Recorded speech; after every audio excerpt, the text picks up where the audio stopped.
Hello. How you doing? I'm good. This is fun. Yes. Thank you for coming down in Monica's nice, beautiful place here. And, for people who may not be familiar with you, why don't you just quickly introduce yourself? Yeah, I'm known as the truthful therapist online. My husband actually came up with that name, basically because at the time I became public, I was saying things that most therapists were afraid to say, truths that other people are afraid to say. It was sort of like the little kid in the emperor's clothes, I think, talking a lot about the gender ideology and just how wild it was, and critical race theory in my field, and how ideologically driven the mental health profession has become.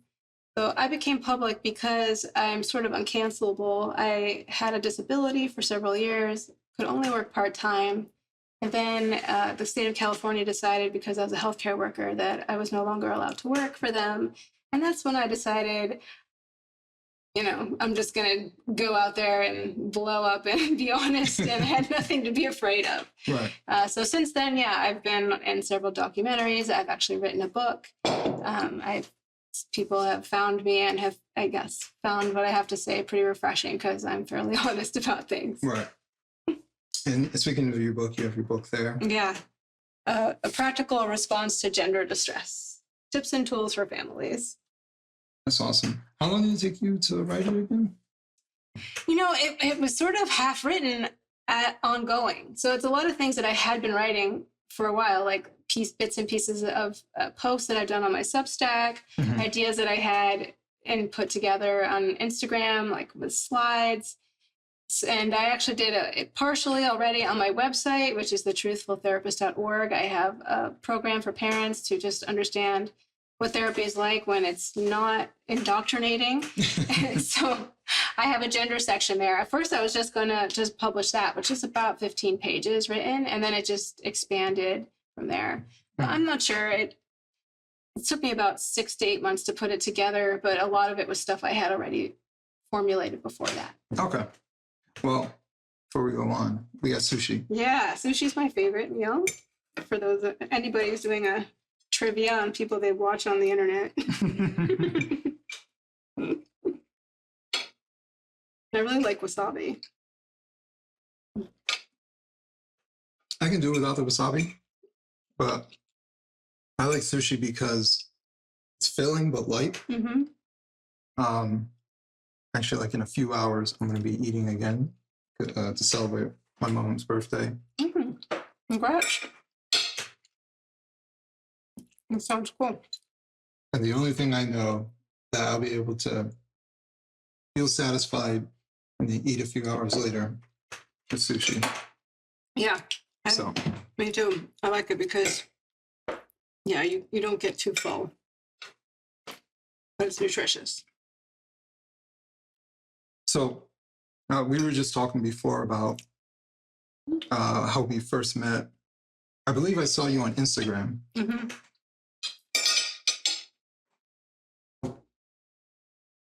And then we had a long phone call. At least 45 minutes, but I think it was longer than that. Yeah. I'm always still on respond.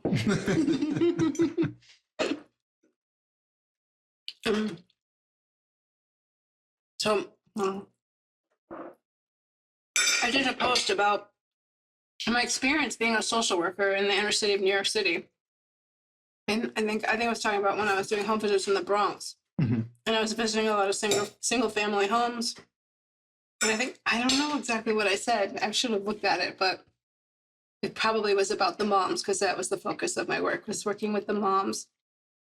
And you responded to it and you wanted to talk to me about it more. Yeah. Because I was talking about how I should have watched it again. What did I write 2 years ago?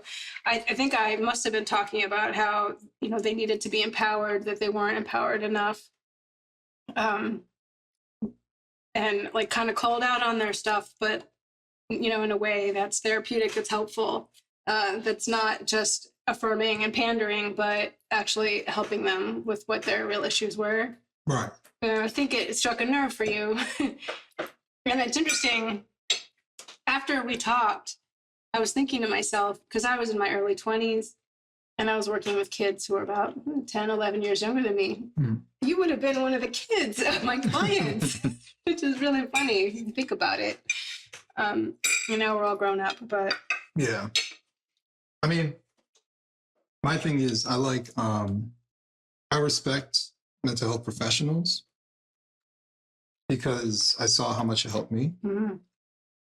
And the thing that I dislike the most are the people who are perverting mental health and doing affirmation. Mm-hmm. The idea of going to a therapist because you have a problem and they look at you and say, yeah, you're absolutely right. There's nothing wrong with you. It's just like, then why am I here? What's the point, right? Yeah, you're there because you're there to address something. You're there to fix something in your life, get some insight, make better choices, look at patterns that are getting in the way. Right. Something, right? Like I've had issues with like depression and stuff like that when I was younger. Even as an adult, I went to a therapist a couple times. And funny enough, I went to, it's so interesting going to different people for different reasons. So I went to one therapist who was very motherly. And for 2 or 3 weeks, I went 3 or 4 times a week. And I just cried. That's a lot. Yeah. Yeah. Because it was like every time I went, it was just like a bunch of stuff that I just never talked about. And it just all came out. And I was just crying. Every session I was crying. And I felt comfortable crying in front of her. Mm-hmm. After that, I was making progress. But she was perfect for that. Yeah. And then years later, I went to another therapist because I was having like general life issues. And she was more of the person who's like, tell it how it is, kind of. Mm-hmm. She was they were both a bit older, but her demeanor, and funny enough, she's a Democrat, but and I was usually are. Yeah, I was a Democrat at the time, and like usually like the last like 2 minutes we were talking about like politics, but she was cool. I liked her a lot, and I remember I was having issues with my ex-girlfriend. We were talking about it, and then she was like, why don't you have her come in? Yeah. And my girlfriend came in and she was like, we had our session and she saw the dynamic. And then the next session, she was like, yeah, it's not going to work. Oh, yeah. She was like, that's how blunt she was. Man. She explained why. And I was like, yeah, I think you're right. And it wasn't that long afterwards that we split. Wow. I don't know if I would have done the same thing. I mean, it sounds like it worked out. I'm not even saying she did anything wrong. I'm just saying that's bold. Because she had not that she was like polar opposite of me, but she had a lot of issues. And if I was in her shoes, I would see it quickly too. Mm-hmm. And maybe for me, I saw it, but I was like, you make excuses for it. Right. You often do. I mean, we all do. Yeah. But to make the point, I like therapy. Yeah. And I'm always an advocate for therapy. But that's why it's a shame when it's like, there's something good about it, and they've turned it into the affirmation thing, or they've turned it into something like extremely like pathological about it, like, and it seems abusive. Mm-hmm. And so like this thing that's supposed to help people has now been transformed into being something abusive and ideological. So that's why when I find someone, like I have like 4 or 5 psychology friends that I reach out to for various reasons. And there are people who aren't ideologically like captured, and they have varying viewpoints personally about politics and stuff like that, which is great, but like they're not cultish. That's what we're fighting against. Exactly. Yeah, I personally have mixed feelings about therapy myself. I probably have more negative feelings towards it than you do. I've seen it do a lot of harm. I mean, especially in the last 5 years, but even before, I've seen it do harm. I mean, I've even done a lot of questioning of things that I've been taught that I thought was okay. I'm not sure about. I guess that's part of evolving.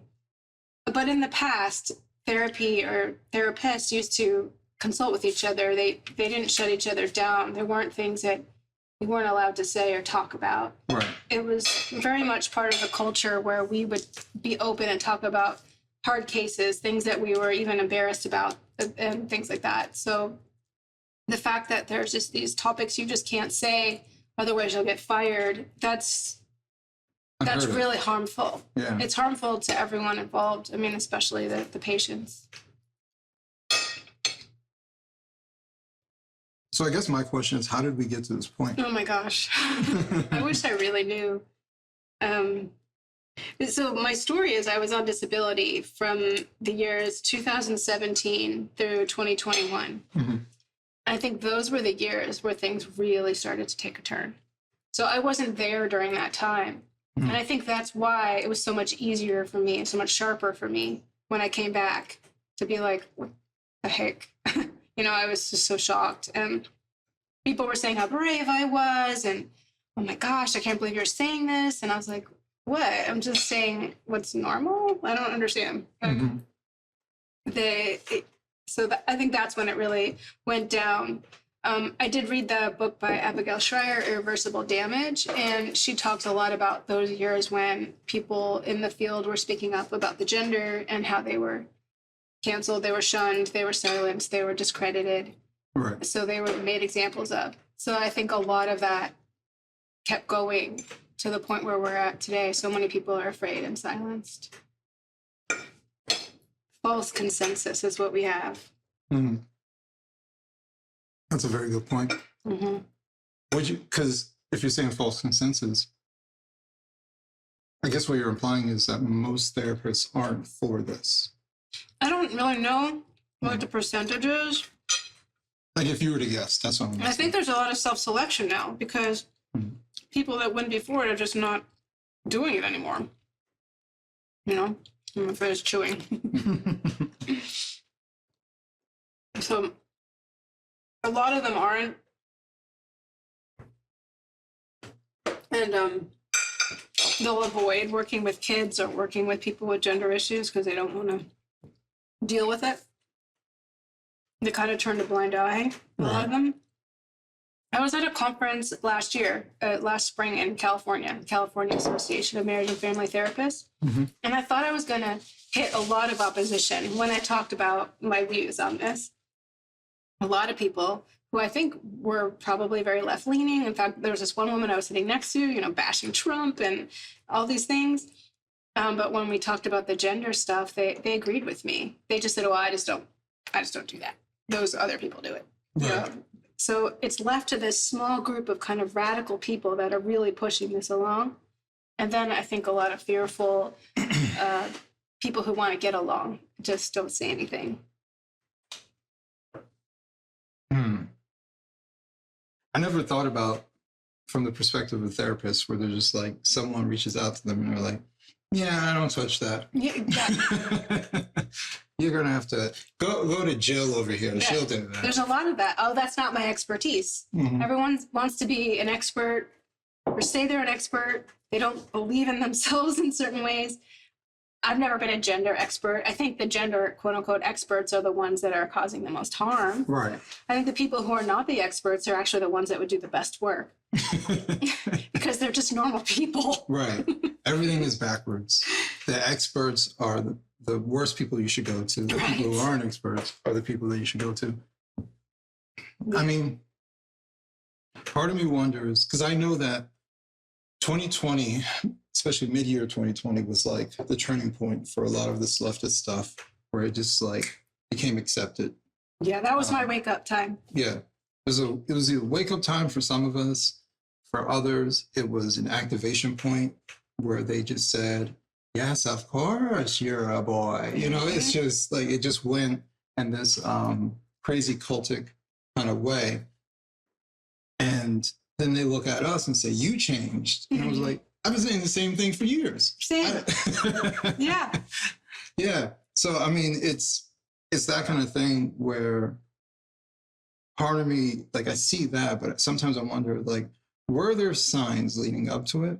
And I remember seeing some little signs, like, you know, I remember watching like Dave Rubin and other influences, like the college kids who were screaming at college campuses and stuff like that. It was in the college campuses and Right. burst out of there. But see, that's what I used to say. But I wonder, like, obviously you go to college, you get indoctrinated, whatever. So when you come out, is it like you just drop all of it? You just spent 4 years in a place that have been training you to think a particular way. So you come out, so obviously they must have been doing stuff. Maybe they couldn't do as much as they wanted to. And then when they got the green light, they were active, they were ready, and they just flipped the switch. All of a sudden, HR is DEI, and they have all this paperwork, and this entire industry just comes about for all these undergrads who had useless degrees. I was one of them. I was just looking at my old transcript. I was like, this is pathetic. You know, it's just like, I think it's both. I guess that's the answer. Like, if I was to answer my own question, I think it's probably both. There's that big point in 2020 where we got the okay. Yeah, it's like the floodgates open, then, right? Yeah. But at the same time, they were there. Yeah. Maybe the better analogy is like, it's like the Trojan horse, right? It's been waiting and covered in mass, and then finally they opened the gates and they invaded. We're here, you have to screw everybody up. Right. I mean, it really is like that. I mean, because Abigail Schreier wrote that book. It came out in 2020. She was doing her investigations in 2018, 2019. Oh, well, there you go. So it was happening. It was already happening then. And a lot of the detransitioners that you and I know or see online, most of them got into it before 2020. Right. Or they got in it right around 2020. But yeah, it's definitely been around, but it's gotten more pervasive. It's gotten more normalized in a way that wasn't before. Right. That the everyday person wasn't, I wasn't thinking about trans stuff before. It wasn't a thing. It wasn't every day. You didn't see rainbows in your face every second. Right. There weren't drag shows every other week of an entire year. Like, it just wasn't a thing before. And it's like weird how we forget. We didn't used to just live in this queer theory world. I mean, the drag queen thing has always been weird to me because I understand drag. I know what drag is. I understand the purpose behind it. But that was always its own thing. Yeah. Like it was like it was like right? it was a subculture for adults. That's how I saw it, yeah. And I'm like, so what does this have to do with kids? And that's the queer theory part. And sometimes I wonder, this might sound weird, but sometimes I wonder if some of those drag artists are just looking for work and this thing popped up and they're just taking advantage of it. And obviously, I think there are ones who are more perverted and malicious who are part of it as well. I think it's like any other movement. It's mixed up. It's mixed. It's mixed up. Some people just get pulled along to it. Like I know companies that have DEI, but now it's just like a thing. They're not like extremely ideological. It's just part of the atmosphere. It's in the zeitgeist, and people don't question it. Yeah. So there's just like integrated it in. We just want to have what's the word they use? We just want to make sure that there's an inclusivity. Yeah. You know? That's what they just said on the Olympics. They were inclusive. I mean, come on, they're gonna bash everybody that they don't like, and then they're gonna say inclusive. It's always, that's what I'm saying. Everything is opposite. Yeah. It's inclusivity by excluding others. It's being tolerant while defaming and degrading these people. You know, it's that kind of thing. I always kind of thought it was like the whole DEI thing was kind of funny because it's like an admission that they were doing something wrong. It's like, listen, we need to start, hiring people who aren't just white males and stuff like that. So like, wait, were you not doing that before? Yeah, true. I know. So I'm like, are you guys admitting stuff? I think many of them are just, they're saying these things, not realizing it indicts them. Right. Like, you're the real racist. You're the real racist, right? That's what you're saying. But some of these people, I don't think are. No, they're just saying. They're just thing. Going along. Yeah. That was my biggest wake up in 2020. I mean, we could talk about all these different topics, all these different things, but my biggest wake up in general was just what followers people were. Mm-hmm. I just did not know that about people. Yeah. I didn't know. When push comes to shove, people will just follow.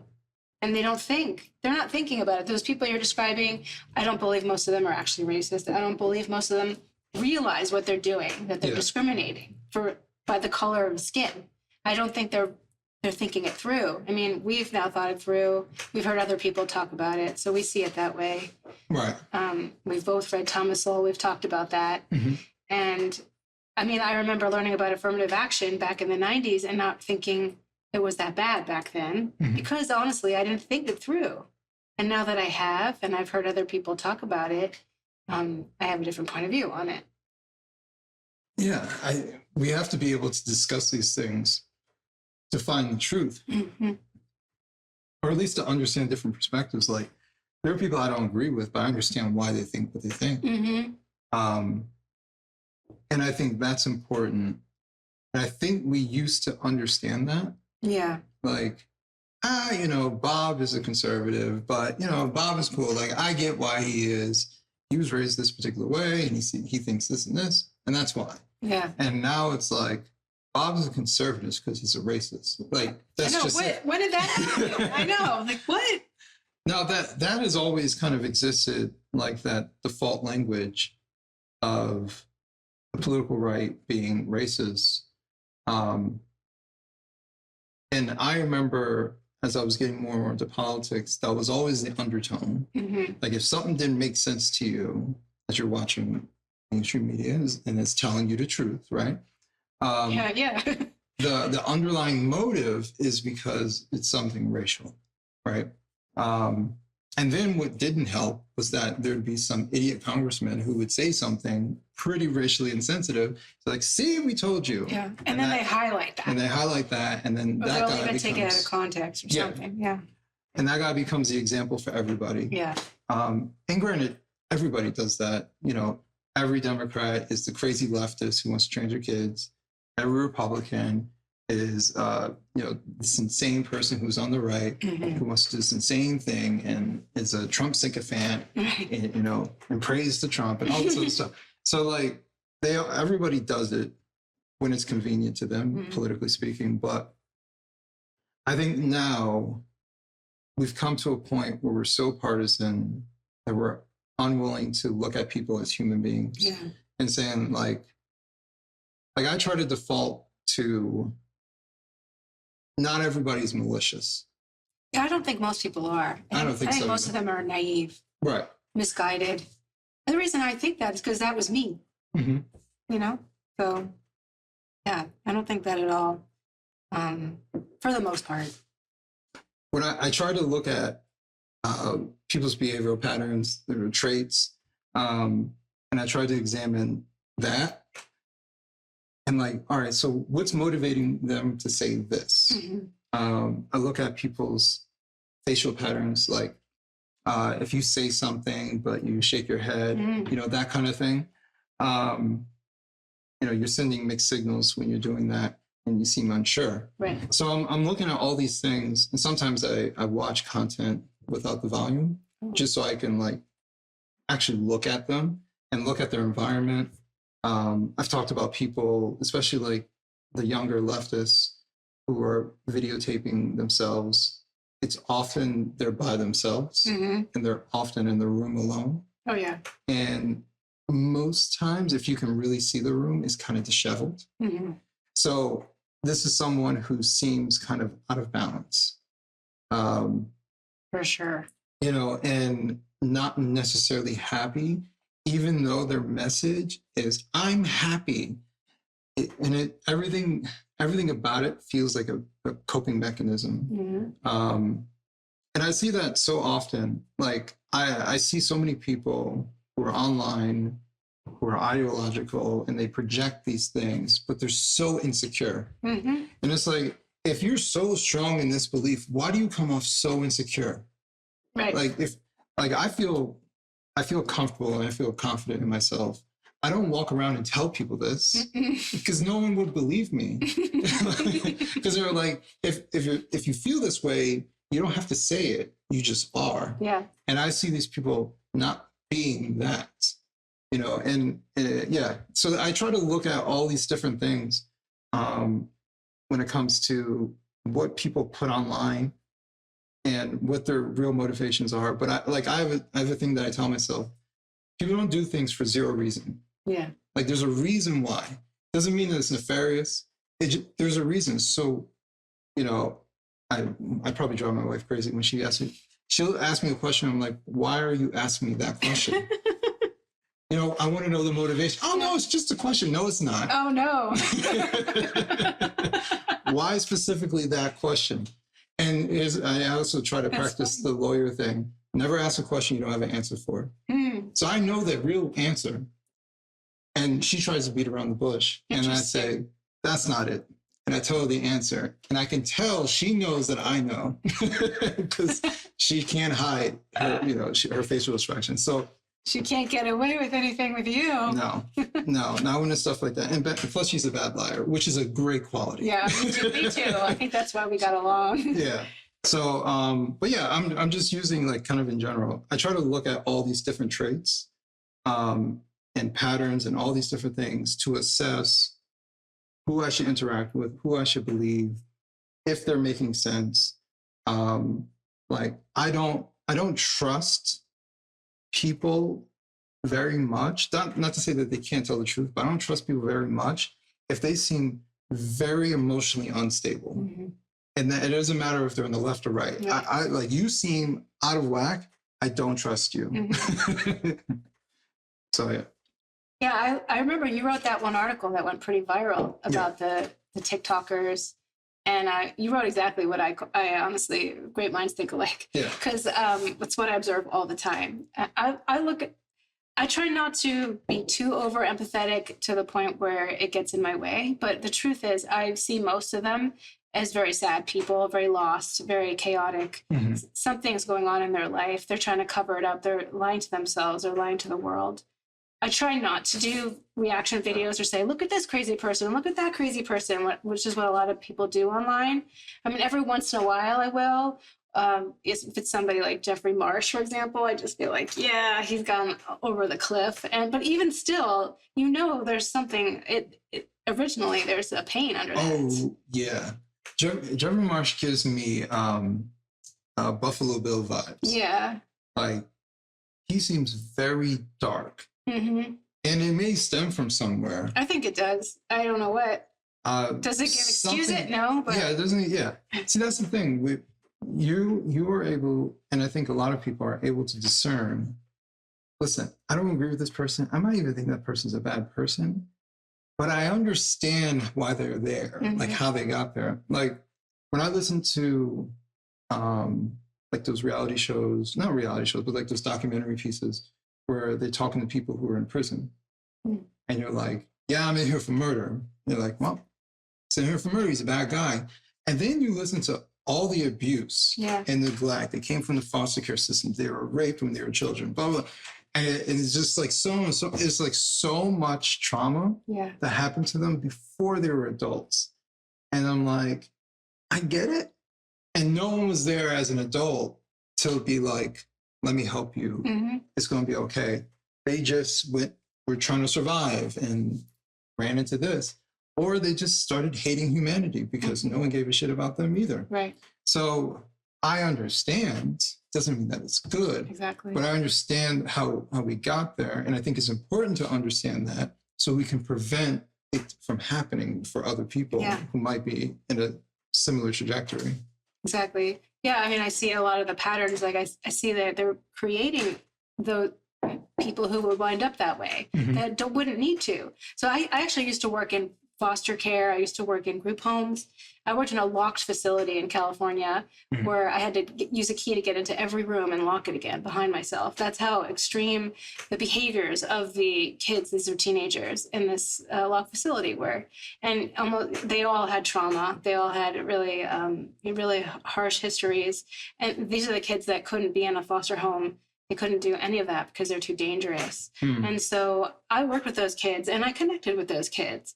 And my goal was to help connect with their humanity and help them make better choices. Did I just excuse their bad behaviors? No. You know, it's like a balance, right? So I feel like there's, on one hand, there's the progressives that are saying, oh, well, look at all these poor people, like they deserve better, and let's just let them out on the streets and let's not punish them, and they're just stealing bread, and let's $950 in California, so it's just a misdemeanor, and because they're just poor, hard people have had a hard life, and you don't actually help them. And they think that's compassionate. And then there's certain conservatives that just say, like, that they deserve everything, and they don't, not that they don't deserve what they deserve, but they don't look at actually helping them and helping look at the underlying causes of what's going on. So don't always see everybody as redeemable. Yeah. I don't know. I mean, this gets deep about human nature and how we look at human nature. And, are there people that are just sociopaths? Are there people that are redeemable? It's hard to discern, honestly. And I honestly don't know the answer. I definitely used to be more naive about that, but I still would like to believe in people as best I can. You brought up a very good point about conservatives who are more often Christians. And I've had a lot of issue with the concept. For one, like you're talking about the lock them up and throw away the key mentality. Yeah. I have some disagreements about that, but I also have disagreements with the general idea that people are irredeemable. And from a Christian perspective, we're not supposed to think that. Oh, really? No. I don't even know. Because we are believers in Christ. Okay. Christ is our Savior. And through him, he can save anybody. Right, of course, yeah. So the idea of thinking that this person, he can save anybody, he is God in human form, and he can save anybody except for that person. Right. I was like, wait a second. Why would you think that? Like there's that OnlyFans girl who got baptized, went back to Christ, changed her life, got married, and they're like, yeah, well, I don't have to forgive her. Yeah. And I was just like, man, what kind of, I have a big problem with that. So as soon as someone says that they were saved, they found Christ, and about their history, like Russell Brand. Yeah. For some of them, their immediate thought is, yeah, but he's only saying this because, it's like, no, wait a second. I don't know, we don't know them, right? Like, exactly. So why would you think that? And I think there are a number of people who are Christian and conservative, and maybe you just take out conservative. I think there are a number of Christians who say the one part but aren't true believers in the other part. They say that, yes, Christ saves, right? But for them, they've always been around Christ. They've always grown up. They weren't born again, right? And for someone like myself who is born again, I'm like, wait, hold up a second, guys. Like, I was agnostic for many years. I didn't have a relationship with Christ, and now I'm here. So I would hate for someone to see me 4 or 5 years ago and be like, just leave him alone. There's no chance for him. Yeah. So my thing is, I'm always hopeful that someone can improve their life. If you want to remove religion from it, I believe people are able to overcome their circumstances, right? We see all different types of motivational speakers, former gang members, former this, former that. And they're like, but whether it was through Christ or whether it was just on their own will, they changed their life. And I'm like, that's something to applaud, because it is so difficult to change your patterns, to examine what you're doing, to acknowledge where you're failing, and then switch it all the way around, and then talk about it publicly. Yeah. Well, that's what the detransitioners are doing. Yeah. That's why I try not to shame public trans people, because they could be a future detransitioner. It's like we're going to love bomb all these detransitioners and say how wonderful they are, and then shame the trans people when maybe 2 years from now that trans person is the new detransitioner. Right. Right? I mean, they're the same people. I mean, they have a lot of similarities. A lot of the detransitioners will say that. They'll say, we're just like trans people. We're just at a different phase, or we just have figured things out a little differently. Right. But they're the same. They have similar histories, similar things that they run into. They have a lot of patterns that are the same. Right. It's what got them, to believe that in the first place.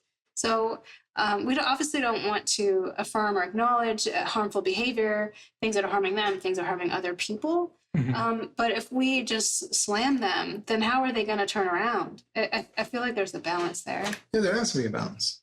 Balance is the key. And I don't know. Part of it is the online world, which is very callous. Ugly. Yeah, very ugly. No matter which side you're coming from, Yeah. It can be very ugly. I would even go as far as saying demonic. Sometimes, yeah. Like my view on demonic is anything that separates human beings is something that is demonic, because we're not supposed to be separated. True.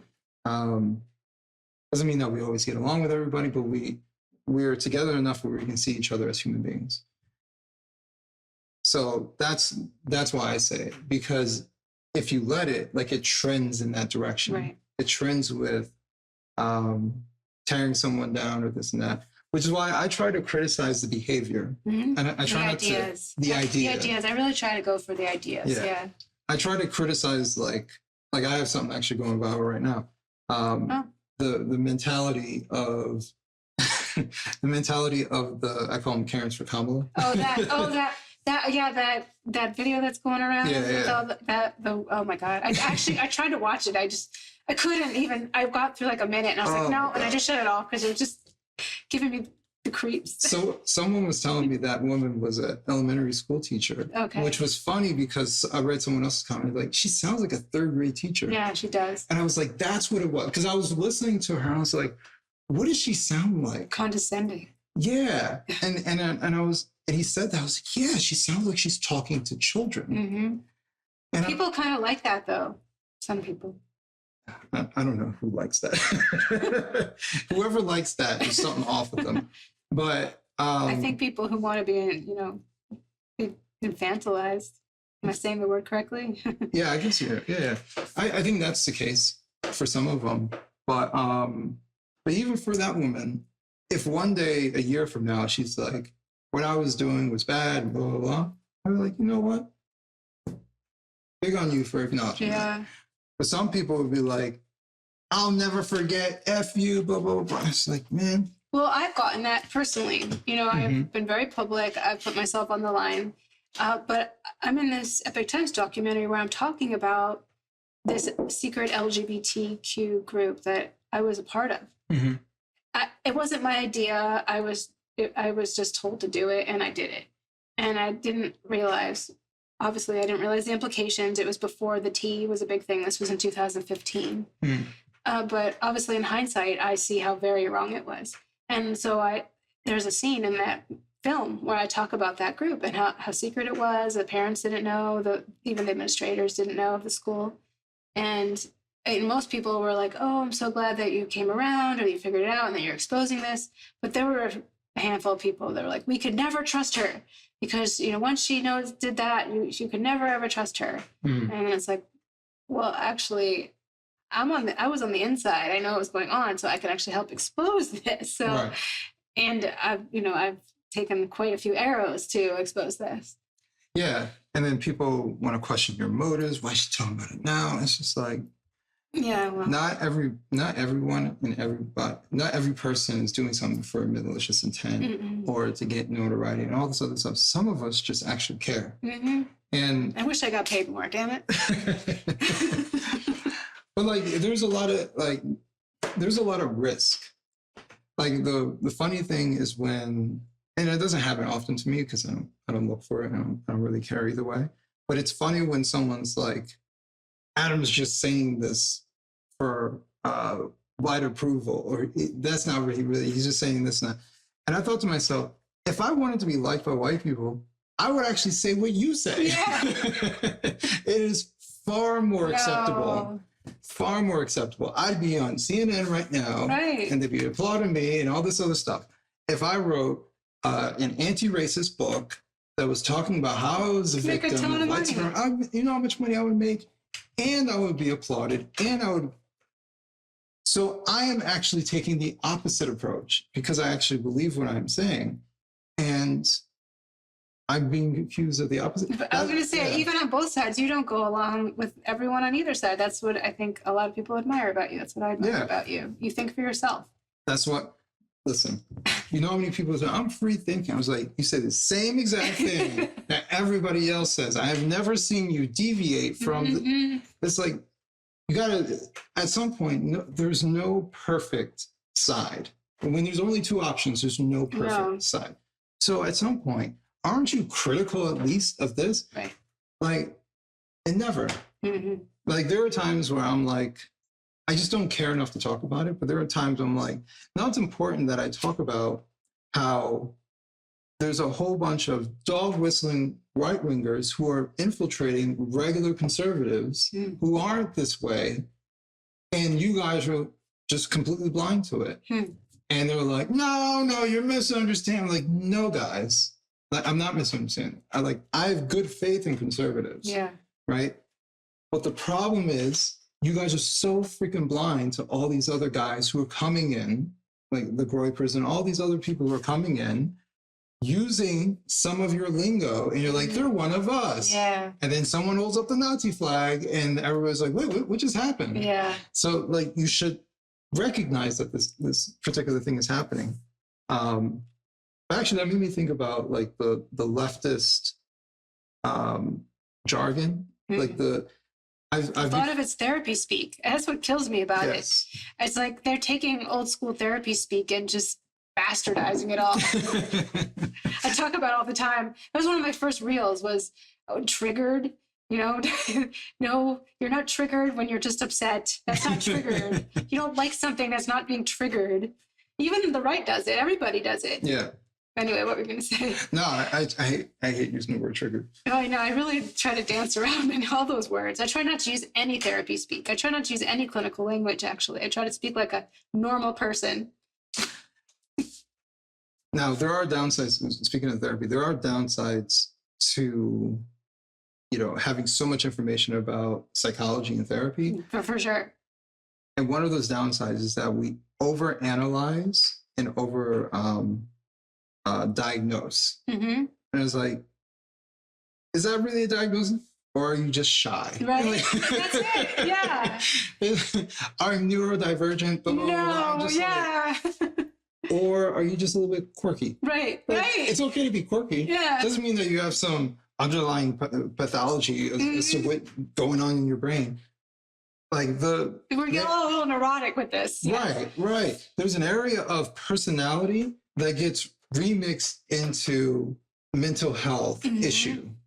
And not even just like mental health issue, like mental health complacency. Because if I'm neurodivergent, that is a permanent state. Right. And mental health, in my opinion, was about getting you to a regulated state because you're off in some particular area. So whether you need medication or you need talk therapy, whatever it is about bringing you balance. And now people are talking about their personality traits as being mental health related. And I'm like, or not. Yeah. Like, or their emotions, regular emotions. Right. If you're sad, you're depressed. And people don't know the difference anymore.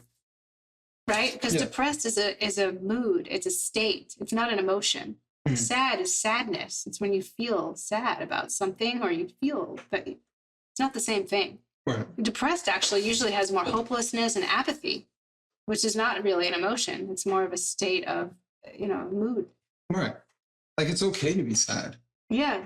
You should be sad sometimes. You should be angry sometimes. You should be anxious sometimes. And to say instead of saying I'm anxious or I'm nervous, Instead, people will say, I have anxiety, or I'm an anxious person.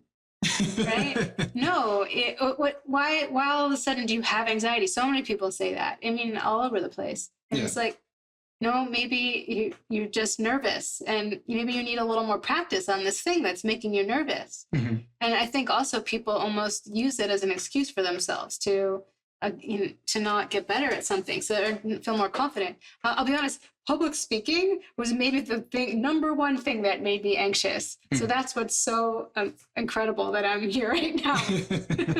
I overcame that, but I still get nervous. This morning I was on a news show and I was freaking out. but the point is, I was like, I can do it. I'm not going to sit there and say I have anxiety, or I'm really bad at this. This is not my thing. I just said, and I'm going to do this and do the best I can. Right. So I guess I have some balance there. Yeah. Like I did something for Fox Business this weekend, or was it Friday, a few days ago. And it was remote, and I was nervous. And I think I was nervous because it was live. Exactly, it was live. And I was like, she's so nervous. I said, why am I getting nervous? Because I've done this a bunch of times. I did it, and I was nervous that it came off that I was nervous. Yeah. Right. I'm sure you didn't look nervous. I asked my wife, she's like, no, you look fine. Everybody says you're not nervous. I was like, okay, cool. I'm like, I'm so nervous. But the point is, we don't sit there and identify ourselves as being anxious people just because there's a circumstance that makes us anxious. Yeah.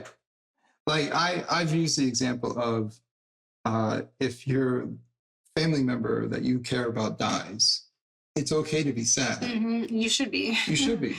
But I've seen situations. A friend of mine, she's in a terrible marriage. Husband was drinking, all this other stuff, and she was sad. She went to a therapist, and they gave her antidepressants. Mm-mm. And I'm like, wait a second. If you know why you're sad, and it's external, why are you putting drugs in your body to sedate yourself? Maybe we should change the external. Not to say like, oh, you need to divorce the person or whatever it is, but there needs to be an acknowledgement that the source of the problem is not your brain chemistry. Right, it's not your brain chemistry. Your environment. Exactly. Yeah. But just start throwing drugs at people. And, and even just, screen time, phone use, being on Twitter too much. I mean, as we were talking earlier, all this stuff affects our mental health. Yeah. And it's like, I feel like the prescription should be just stay off Twitter for 1 week and come back and see how you feel. I actually have a friend where her therapist told her that. Oh, really? Yeah. And actually, on the same front, there's something about telling someone that they have something that like seeps into their head and it's hard to remove. Yeah. And when they do that with children, exactly. That to me, that's the worst. It's awful. It's worse. Because like there's someone I'm thinking about where they're like, the school said they need to take these drugs, and they were given them a prescription. They're a zombie at school. And when they're off of it, they're just like, they're off the wall, but I'm a little bit off the wall. But here's the thing. I remember when I was alone with them, mother wasn't there. I was alone with them. Give me no issues. Yeah, it's right. That's supposed to be, that's what's lost in all of this. And I talk about this a lot, especially when I'm trying to educate parents on what's appropriate mental health care, is the therapist needs to do an assessment that's not just one-on-one with the kid. They need to talk to other adults. They need to look at a kind of a 360 view, like how is the kid in school? How is the kid at home? How is the kid when they're with friends? And to know how they are in different situations, because that's how you can make a full assessment. I actually talked to a parent who told me this story. Her daughter had seen this school counselor and diagnosed the daughter with ADHD. And it turned out this was a 12-year-old at the time. It was Valentine's Day, and she had just eaten a bunch of candy. And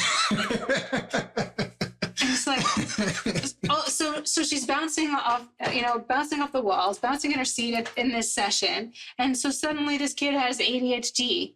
To the kid, she said it to the kid's face without even talking to the mother. completely inappropriate. Right. Even if it's true, it's still inappropriate. But you need to talk to the mother, and you need to talk to other adults that interact with this child. Talk to them about what maybe how they were the day before, how they are in the morning versus the evening, and how they eat when they eat meals, or if they eat meals, if they're sleeping. So many different Right. factors there. And if none of that is done, they just instantly make a diagnosis. It's complete malpractice. Yeah. Yeah.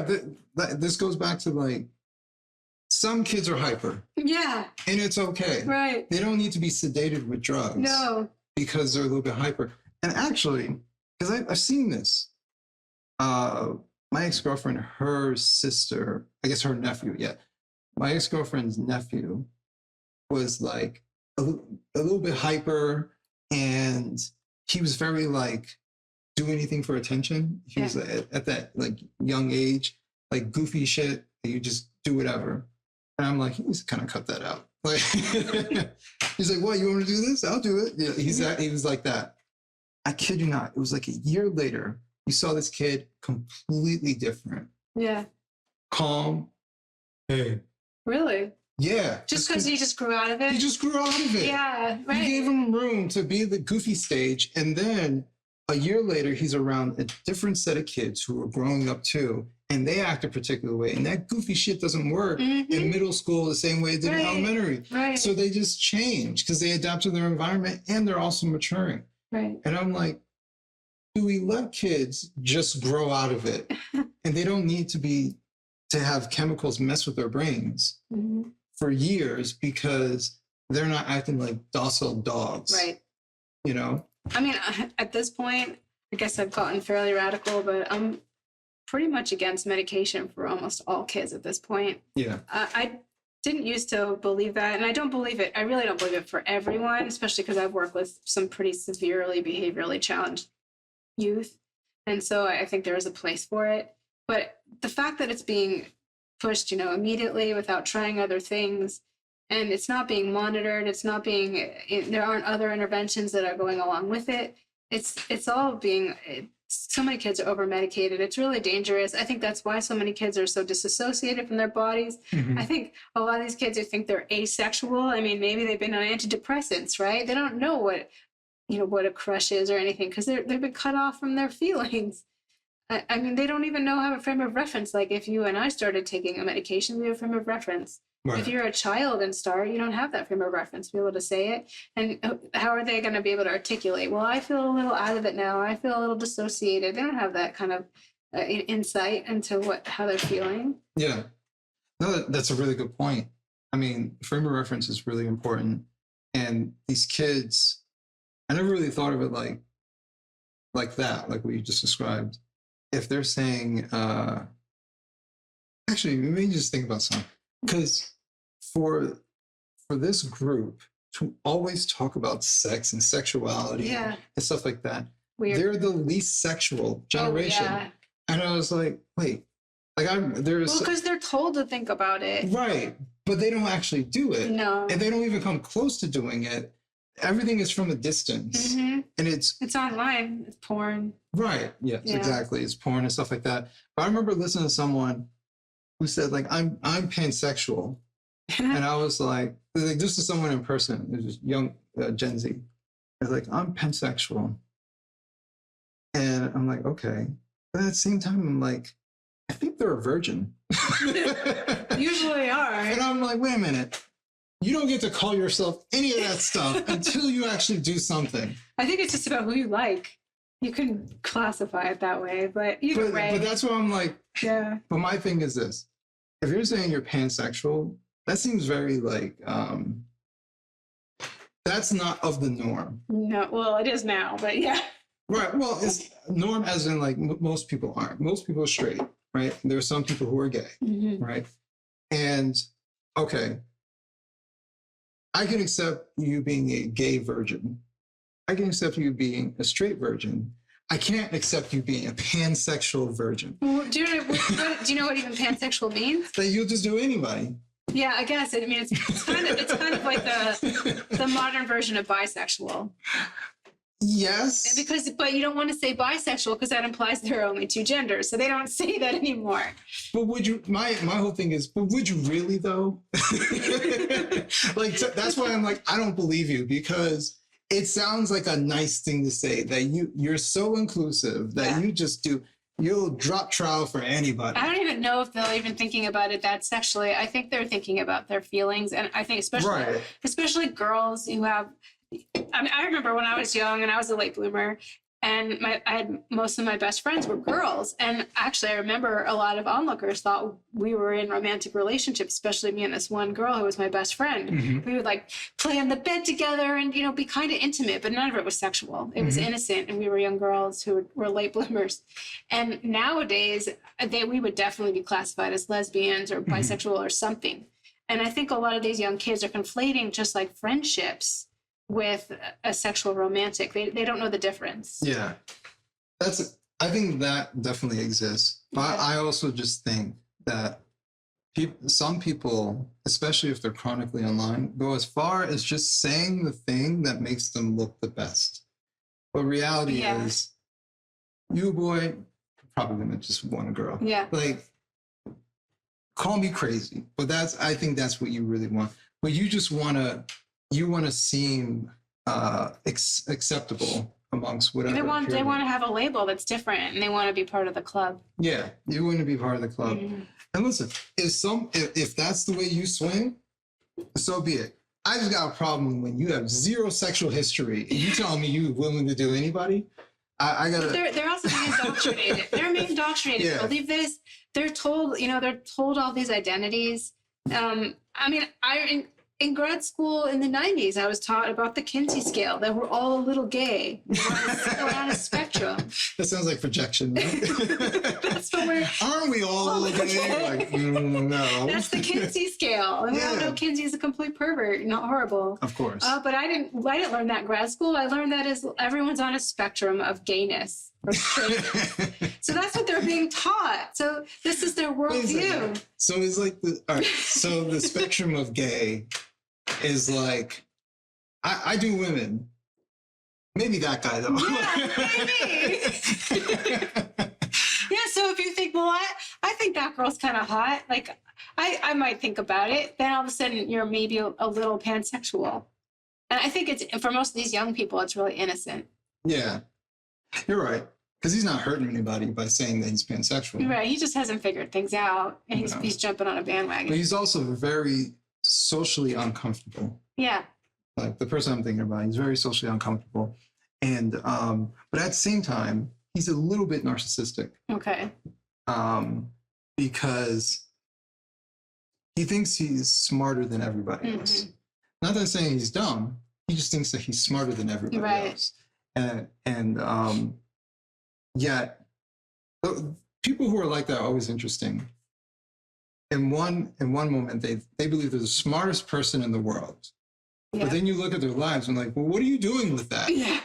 Like, I think it's work. I'd rather see someone who is dumb and is achieving stuff than someone who's smart and not doing shit with themselves. Right. And so when you tell me that you're smart, and then I'm looking at your life, and what have you accomplished, Mr. Smart Person? I guess you can be smart and lazy, right? Exactly. Or smart and not. I put more. I think there's something worse if you're smart and lazy. Yeah. You're so smart and you can't do anything with that. While this person is dumb and they work hard. And they're outpacing you. Like, come on. So, yeah. You know, I think people have told me they think that I'm intelligent. I don't think I'm a dumb person, but I just try to do the best that I can. And when someone comes to me and they're like, oh, yo, I know. And I'm like, so show me the outcome of your intelligence. Well, the difference, I'll psychoanalyze you, not really, but I just see you as very introspective. I see that you're very thoughtful. I see you as someone that's always trying to look at different angles of things. You don't make assumptions and you don't jump to conclusions quickly. That you put a lot of thought into your ideas. Yeah. And I think that brings a lot of intelligence, and it also just brings good connections in the world. Yes. You have psychoanalysis. There you go. There's my psychoanalysis. Yes, psychoanalysis. And also the other thing is, like, I try to, you're right. I try not to jump to conclusions. I try to understand what is actually That's going on. Because I also think about, like, I don't want someone to jump to conclusions about me either. So I'm also a nerd. So, like, when I get into something, I get really into it, and I go. I can do that too. Yeah. I mean, I wrote a book. You wrote a book. I think people who write books are like that. Yeah. Like when I was losing weight, I just focused on that. And so right now, that's not my number one focus. So that's why it's like harder for me to do certain things. Yeah. But as soon as I switch that, like I go all in on it. So, that's kind of me and my temperament. But I don't know. I think that's what I wanted to say. Cause I was like, I lost my train of thought for a second. I know what I don't know. Yeah. So I just don't talk about those things. Right. And I see so many people, I'm like, clearly you don't know. Yeah. Why are you talking about this? Right. You don't have to. It's okay. Yeah. Like, we're all ignorant about something, right? You have the scale of gayness, you have the scale of ignorance, right? We're all ignorant about something, right? I am not a brain surgeon. No. With a brain surgeon, he knows about that, but he doesn't know about camera work or writing a book. He's ignorant about it. He doesn't know. It's okay. The problem is when people, so narcissistic to believe that even just like this bit of information is the truth and they know it all now. And it's just like, no, I don't know anything. Just like the whole, the Israel-Palestine war, we were talking about that before, like, I have like a little bit of an opinion about this and that, and just objectively, I don't think it's good when this happens, but I don't know the entire history, and I'm not going to come out there and be like, Same thing with the Ukraine and Russia war. Yeah, I didn't know enough about that to comment on. I know a little bit, and I'm like, maybe they have a point, but you know what? It's not my area, and it's okay. You don't have to talk about it. And I remember people specifically saying, I got in DMs from people like, hey, I appreciate you not talking about this.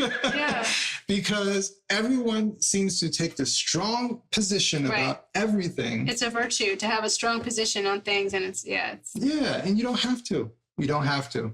So, like, even with the Israel-Palestine thing, the only article I wrote was talking about the massacre at the festival. I think objectively, I don't know, call me crazy, but having a paramilitary force fly in to a bunch of hippie ravers, innocent people, and shooting and murdering them. I think that is bad. I don't care what religion or where they're from or anything like that. I think that is objectively bad. Yeah. But I wrote about that specifically because. Did you get a lot of hate for that? No. Okay. No. I wrote that for the New York Post, actually. All right. But I think that is objectively bad. But I wanted to write about that specifically because that type of festival, like, I'm familiar with. Yeah. Like, it's a niche kind of psychedelic trance and stuff. Well, you were in I lived in Israel, but it was in the 90s, so it was around then. It was around then. I don't know. I never went to one of those. Ah, okay. Yeah. I mean, I lived on a kibbutz. I lived in Jerusalem for a while. But you've probably heard like the weird transy music. Not there. No, I guess I was just more around the kibbutz. You're like, I just went to school and. I learned Hebrew in this little Hebrew school thing, and then I lived with a family on a kibbutz, and I lived on what's called a moshav, which is sort of almost, it's like not a kibbutz, but it's another community type place, and I helped them with, they have a rose business, and I helped them with their roses, and I did all this volunteering. We lived in a town called Arad, and this was 1992, and that was when a lot of Ethiopian families immigrated in. So I actually helped these African families learn their basic arithmetic and then basic Hebrew. I mean, I wasn't fluent in Hebrew, but I knew enough to teach them the Aleph Bet, which is like the ABCs of Hebrew. So I was doing that. That's cool. Yeah, so I wasn't at a rave. You were actually doing stuff. I was doing stuff. And then we did a lot of camping and hiking. Right. Outdoorsy stuff. And no cell phones. They didn't even exist. No internet. My family, my dad, it was so exciting when my dad faxed me a message. How'd you get my fax number down? Yeah. Locked. It was the building I was staying at. But that, yeah, it was such a different world, such a different life. Yeah. I do miss, someone actually asked, what do you miss most about, I think they said pre-internet or something like that. And I said, it wasn't necessarily pre-internet, but I always think of like what we're currently in is like the high-speed generation. Yeah, it's the smartphone. But like the early days, like the mid-90s, to me, I just see that as like the experimental time. Yeah. Where it wasn't very efficient. It existed, but not everybody was required to be on it. They didn't expect you to email things right back. Exactly. Yeah. Even your job, they didn't really do much with it either. So I don't call that like the internet era. Yeah. I see probably starting from like 2000 forward. But the thing I miss the most is patience. Yeah. I remember waiting 45 minutes to download a song, and I was fine with that. Yeah. Or that sound just to log on there. Yeah. You know, the dial-up. Yeah. And you're like, oh, it's almost on. Yeah. You know, you just accepted that. You just accepted that things are a little bit slower. And you just also and I've been trying to practice this lately, is you know, there's just in-betweens all the time in life, like when you're waiting online, or I've been going to some doctor's appointments and you're waiting in the waiting room, everyone pulls out their phone and starts to scroll or do something. I've been practicing trying not to do that, because it used to be in the world, if you're waiting in line, you're just waiting in line. And then you're actually looking up and you might actually smile at somebody. You might actually see something, but everybody knows like this. And so I miss that, where people are just looking up in the world when they're in these in-between moments. Yeah, we do get a bit zombified. I try to catch myself. Yeah, I'm not perfect. I'm nowhere near perfect. Obviously, we're both online creatures, but there's times where I make a concerted effort to think about that. Yeah. When I go on vacation soon, I think I'll tune off. Actually, I'm pretty good at that. On vacation, I like turn off the internet over traveling and stuff like that. Yeah. And I turn it on maybe like once or twice. Just to check in and then turn it off. Yeah. Sometimes I'll give my phone to my husband and I'll say, take away my phone privileges. He's like, you're grounded. I know, I do it to myself. And I'm like, you need to hide this. And he does, he hides it in the house. And until I need it for, you know, and I'll go like the whole day. I'm just like, just check if someone texted me or something. Wow. Yeah, we'll do that sometimes, because I am addicted sometimes. It's not healthy. No, it's not. I was just reflecting, though, when I was in Israel, you know what we did as kids? We played cards. We were like an old age home. We sat and played cards. And bingo. And just cards. We were addicted to this game called Spades. Oh, yeah, Spades. Okay. Yeah, and we played it. We had Spades, like, tournament. Nobody had a phone. Nobody did that. I mean, some people read books, I guess. But for the most part, that's what we did together. Now we'd all just be like this in between, classes and in between things. Yeah. So yeah, it's a different world. Different world. We're nearing the end. Yeah. And I like to ask the person I'm sitting next to, are you optimistic about the future? Oh my gosh. That's a loaded question. Bang, bang. Yes and no, I'll say. Okay. I said yes in the long run, but no in the short run. Okay. I think we still have some crap to go through. But I am seeing a lot of changes. I'm seeing a lot of people waking up to problems. I'm seeing I think more people are taking initiative. They're realizing they can't just trust institutions and government and those things, because those are the things I felt really pessimistic about. I guess I'm more pessimistic about the mental health field. That's hard. That's been a hard thing. Yeah. But even there are like glimmerings of hope. There is hope there. It's just sometimes that it gets overshadowed by the bad stuff. That's what always goes. Yeah, in general, I'm I'm an optimistic person. I think we always have our issues. They come and they go. New issue arises, old issue resolved, or just doesn't become an issue anymore. So I try to look at the good that is happening, because I do think that in most situations there is some good that comes out of it. Yeah. You know, we talk about 2020 and how crazy 2020 was, but I mean, I proposed to my wife in 2020. Yeah. So it's like, well, the whole year wasn't a wash, and there was something that came from it. You know, we got closer to each other. We couldn't go anywhere, so we just like talked, right, and developed our relationship. Whereas someone else got divorced. I know a lot of people got divorced. My husband and I got closer. Yeah, that happened to both of us. See, that's why you should marry someone that you actually like. Yeah. It's a crazy concept. I know. Whoa.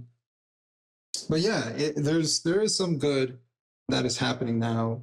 I think we're in, though, I will say this, not a pessimistic thing, but I think we're in for a really stupid 4 months into the election. Yeah, that's true. It's going to be, oh my gosh. It's going to be so much stupidity, so much ridiculousness. And even like the past like 2-3 weeks, Donald Trump almost gets killed. Biden drops out. Kamala seems like she's going to become the person. We'll see after the convention. All this has happened in 2 or 3 weeks. I know. And I'm like, wait, what is going on? And like how you said, like how we just like, you know, everything is so fast paced and we just forget about it. I was talking to someone when Reagan got shot. They talked about that for a month. Yeah. We moved on in 48 hours. I was like, Trump almost died. I know. That was TV. Insane. And I'm like, there, you know, you saw this yesterday. If it was all over Twitter, like they're scrubbing it from Google, and you put it in AI. Did you saw that, right? Yeah. You put it in AI, it doesn't even tells you. Well, I don't know about that. But then it says I don't know any history after or any current events before or after 2023, and then you ask it about Kamala Harris, and it tells you all the details about her campaign. Absolutely nothing to think about that. But once again, thank you so much for coming out here and sitting down with me. I hope you enjoyed your sushi. Yes, I loved it. I felt like I was getting rice in my teeth, but I'm pretty full. But obviously we'll keep in touch. Yeah, I know. For viewers, we actually just hung out last week where he lives, and now he's... Don't tell all our secrets. No. You can edit that out. It's staying in. No, obviously we'll keep in touch. Yeah. We've been friends for some time now. You've been, I'll just tell you, like, you know, there's a lot of online madness, but you're kind of like a steady grounding energy out there. So I really appreciate that. My pleasure. Yeah. I try to be very consistent as far as even. Mm-hmm. And I think it's easy because that's just how I am. Yeah, it certainly is. I don't like to be too high up and too down. Right. Yeah, I'm generally even. I mean, I think I am too, but you know, you get caught up. Yeah. There are a lot of people who aren't even. And they're around you. It can be hard. It can be very difficult. Usually my temperament is to sort of just check out. I don't lash out. I check out. Right. No, I hear you. Yeah. But thank you once again. Mm-hmm. Thank you.